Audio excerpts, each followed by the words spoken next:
안녕하세요. 짜증내는 남자 짜랑입니다. 오늘의 부제목 윤석열 페미니스트 신지의 영입. 자, 어제 있었던 일이죠. 20일날 일어났던 일입니다. 어제 이거 하려고 싶었는데 다른 거 먼저 했습니다. 예. 자, 어쨌든 새시대 준비를 하면서 준비위에서 수석 부위원장으로 자, 윤석열, 김한길 오늘 영입 인재 환영식 하면서 어쨌든간 자, 윤석열 국민의힘 대선 후보 선거대책위원회 밑에 있는 새시대 준비위원회는 20일날 어제죠. 녹색당 공동위원회 위원장과 서울시장 후보를 지낸 신지혜 한국여성정치네트워크 대표를 수석 부위원장으로 영입했다. 윤 후보와 김 대표는 이날 여의도 대합 빌딩에서 어쨌든 신 대표 영입의 환영식을 열었고요. 어쨌든 이 사람이 누구냐? 신 대표는 스스로 페미니스트를 표방한 정치인이다. 예, 자기가 페미니스트라고 했던 사람입니다. 그래서 이번 대선을 앞두고 여성 유권자들을 영맹으로 만들었으면 좋겠다. 그래서 제3의 후보에게 더 많은 관심을 보이라면 어쨌든 정의당, 신상정, 국민의당, 안철수 후보가 될 수도 있다면서 그게 누구든 페미니즘, 여성 정책을 잘 이야기하고 진실성 있게 대응하는 후보를 선택해야 된다면 막 강조를 했던 사람입니다. 그리고 윤석열한테 왔죠. 자, 페미니스트 신지혜 이 사람을 만나보니 조폭이란 편견과 많이 다르다. 윤석열 후보님을 직접 만나 이야기를 해보니까 과거에 그분의 덩치만 보고 조폭 같다고 얘기했던 이야기가 편견이었다는 걸 깨달았다. 보기만 하고 덩치만 보고 조폭 같다라고 하는 여자입니다.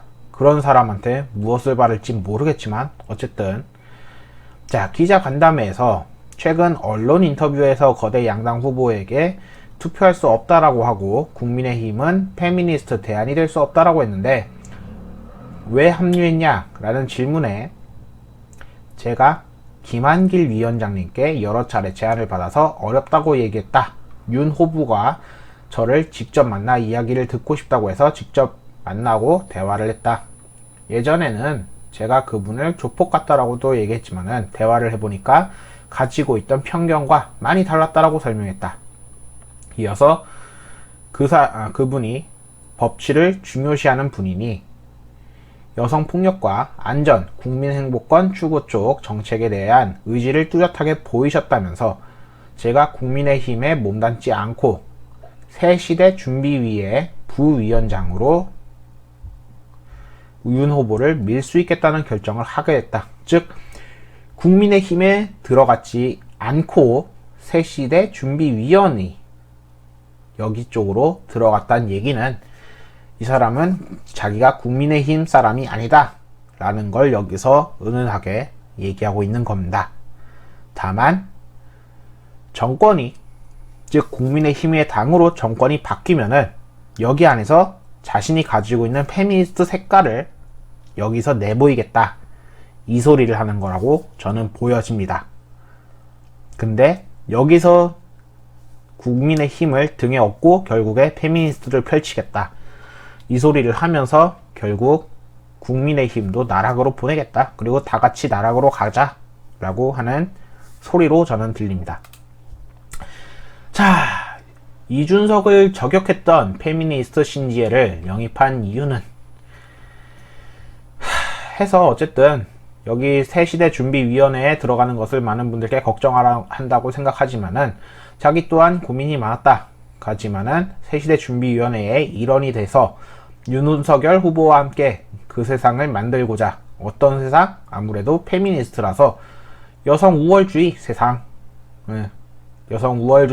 만들어 보고자 하는 길에 서기로 했다고 밝혔다.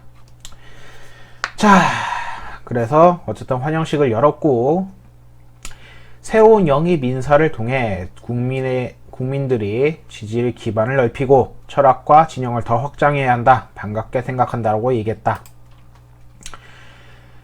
윤 후보는 정당 내부에서 서로 다른 생각을 가진 사람들끼리 토론하고 결론을 내리면서 합의한 합의안을 도출해야 민주주의 실현 정당이라면서 보수니 진보니 완전히 갈라서는 것은 국민 먹고 사는 문제 해결에 도움이 안 된다라고 생각한다고 설명했으며, 신지혜 씨도 진보적인 진영에 활동하는데 대화를 해보면 국민의힘 분들과 큰 차이가 없다면서 조금씩 다를 뿐인데 그런 선입견을 걷어내고 국민들이 생각하는 요구와 기대를 폭넓게 우리가 들여봐야 한다고 얘기했다.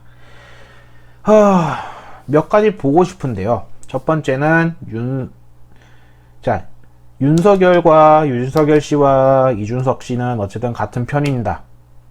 특히나 이준석 씨는 국민의힘의 그 당의 대표죠.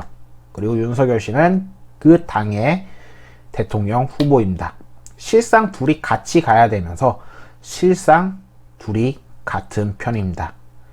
하지만 우리가 알듯이 윤석열 씨와 이준석 씨는 굉장히 서로 기싸움을 많이 했죠. 물론 이준석 씨도 보여주는 행보로 어느 정도 이해는 갔지만 사실상 이해가 가지는 않았습니다.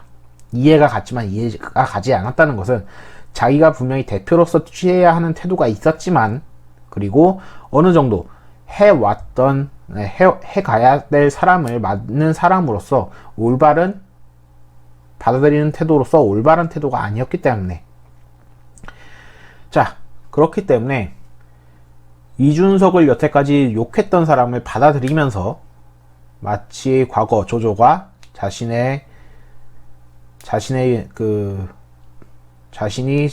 신뢰했던 장수를 잃게 만들었던, 그리고 그러한 원수를 받아들이면서 다른 사람들도 품을 수 있다라는 걸 보여주듯이 한 것인지, 아니면 진짜 이준석 너 딱 봐라, 나랑 화해를 한 것처럼 보이지만 널 그냥 엿먹이겠다 라고 해서 저 사람을 받아들인 건지 정말 모르겠지만은 어쨌든 지금 둘 중 하나라고 보여집니다. 이렇게 사람을 받아들이면서 다른 지지층들도 없고, 그 다음에 당연히 나는 누구든지 품을 수 있는 사람이다 라는 걸 보여준 건지, 아니면 진짜 이준석 엿먹어라 이러면서 한 건지는 잘 모르겠습니다. 자, 두 번째, 과거라고 해도 1년도 채 안 됐습니다. 몇 개월 전 윤석열 씨는 페미니스트에 대한 얘기한 것이 있습니다. 그거 영상들은 뭐 다양하게 있고, 솔직히 뻑가님도 얘기했고, 혹은 자체적으로 찾을 수 있을 테니까 찾아보시되, 그러면서도 페미니스트 사람을 받아들였습니다. 앞서 얘기했던 그것이 전략적 행동이든 뭐였든 간에 실질적으로 한국 페미니스트 사람들을 이해해 본다면은 이런 사람들이 얼마나 무근본으로 여성들에 의해서 우월적으로 생각을 하는지 알 수 있습니다. 단순히 여성만 가지고 그러는 게 아닙니다. 한국에 있는 페미니스트가 문제라고 얘기하는 거죠. 근데도 불구하고 이렇게 정말 전략적으로인지는 정말 모르겠습니다만 받아들였습니다. 저는 이거에 대해서 굉장히 마음에 안 들어서 오히려 떠나가시는 분들도 있지 않을까. 이러다가 진짜 안철수 그리고 허경영 쪽으로 표가 몰리지 않을까. 좀 더 우려가 됩니다. 제가 얘기하고 싶었던 건 지금 딱 이겁니다. 윤석열 씨의 이 행동은 굉장히 자충수가 될 가능성이 큽니다.